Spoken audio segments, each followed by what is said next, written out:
मित्रांनो, 5 नोव्हेंबर बुधवारच्या दिवशी त्रिपुरारी पौर्णिमा आहे. हिला त्रिपुरारी कार्तिकी पौर्णिमा सुद्धा म्हणतात आणि या दिवशी देवदिवाळीचा सण साजरा केला जातो. मित्रांनो, या दिवसाचे विशेष महत्त्व असते.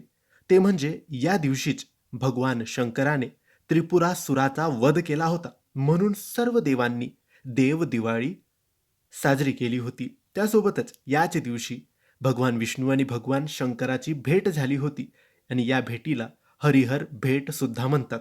या दिवशीच तुळशी विवाह समाप्त होतात आणि दिवाळीची सुद्धा समाप्ती याच दिवसापासून होते अशी मान्यता आहे. या दिवशी आपल्याला संध्याकाळी आपल्या देवघरासमोर बसून एक माळ या मंत्राचा जप करायचा आहे.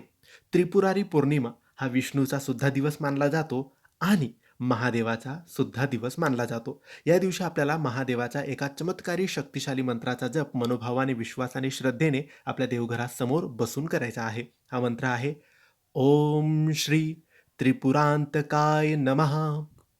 ओम श्री त्रिपुरांतकाय नमः.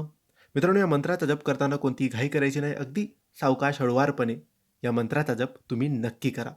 धन्यवाद.